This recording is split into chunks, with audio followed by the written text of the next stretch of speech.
we're talking about a very popular topic. Ketogenic diet, it really is very popular in the weight loss surgery community. Lots of people will ask questions about it. Most are doing it for weight loss. And then other people, it is really kind of the opposite. It will make them get a little more sick. I think that's where you have to just get the basics. Most people use ketogenic diets for losing weight, increasing energy, optimizing your brain function, but that is a popular thing in the general population that people will use that. It's been known for years and used for epileptics using a keto diet, so that evidence is there. So we know that it's definitely beneficial in very specific health conditions. But let's kind of look at, the big picture of what is it. So a ketogenic diet really is just a very low carb, high fat diet that is triggering the body's natural metabolic process known as ketosis. And in ketosis does, by consuming the very low amount of carbs, you really deprive your body of its natural fuel source, which is glucose or sugar, and that's what it likes to fuel off of it. So it then forces your body to burn the stored fat for fuel instead. True ketogenic diets are where the carbs are at 5% of your total daily calories. So it's not very much. There are times when you would need to do this, even with excited about doing it, but your health requires it. So definitely. And I think for somebody doing it for weight loss, it kind of gives you an idea of a true ketogenic diet. Your carbs are very, very low. You're not really eating any carbs per se. And the fat, you have to be doing high fats. You have to make sure you're only consuming moderate amounts of protein because it can kick you out of ketosis. So weight loss surgery patients, this is where I see the mistakes. I see they are still eating tons of protein and fat. So they do no fruits and vegetables, and they do nothing but meat and fat. And that's where you won't stay in ketosis, and you're not going to be in a true ketogenic diet because excess protein will be converted to glucose. So let's talk about the health benefits of a ketogenic diet. There is solid evidence in the seizures in children. There is some research showing potential benefits with Alzheimer's, Parkinson's, MS, even strokes, traumatic brain injuries, and we have found that it is an effective tool for weight loss. It can improve insulin sensitivity, making it ideal for anyone who is type 2 diabetic. You don't necessarily have a macro that you're counting.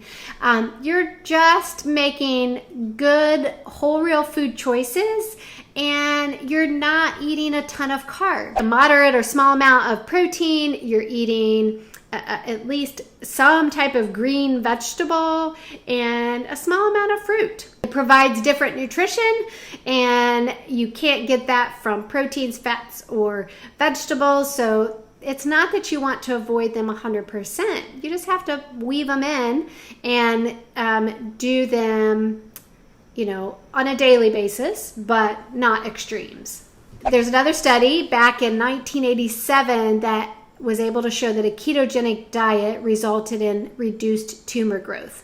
So right there is kind of showing some good evidence that there's potential for improving a cancer diagnosis with just making changes in your diet. So now let's talk about contraindications of a keto diet. Why would it not work for everybody? If you have thyroid disease or thyroid dysfunction, so hypothyroidism would probably be the most popular. If you already have this autoimmune disease and you want to try a keto diet, you may find that you don't feel great on it, and you actually go backwards on your health because your body just can't handle it. Then also perimenopausal women also kind of struggle with a keto diet because hormones are not always in balance. And those fluctuations in the hormones make it really hard to do a ketogenic diet. And then also, if you have blood sugar drops, that can also, if you're finding that your body is reacting negatively, your body is pretty adapted to glucose, and you start having a low blood sugars, or you kind of have a history of low blood sugars, you may want to use caution if trying to adopt a ketogenic diet. Major stress, you may need to address your stress first. You are already stressed to the max and you know it. You just don't have, balance in your life. Then you might want to fix that first before you jump into a ketogenic diet. If you do not have a gallbladder, it's not that you can't do it. You may find that doing a high-fat meal, it might go through you very quickly. So that's where you might need to support with some digestive enzymes, and they need to make sure they have some ox bile. And then also something to consider is that the keto diet is hard on the liver because it is primarily the liver that metabolizes the fat for energy. So it's what's making the ketones. So your liver is having to do extra work during a keto diet. So you would definitely want to support that. So hopefully that makes sense and gives you some options to give a keto diet a try. I'm totally for it most of the time, but not 100%. So I think you just really have to listen to your body, and you have to not ignore these contraindications. If you really don't have any of those issues, then I would say there's it's not a bad thing to give it a try.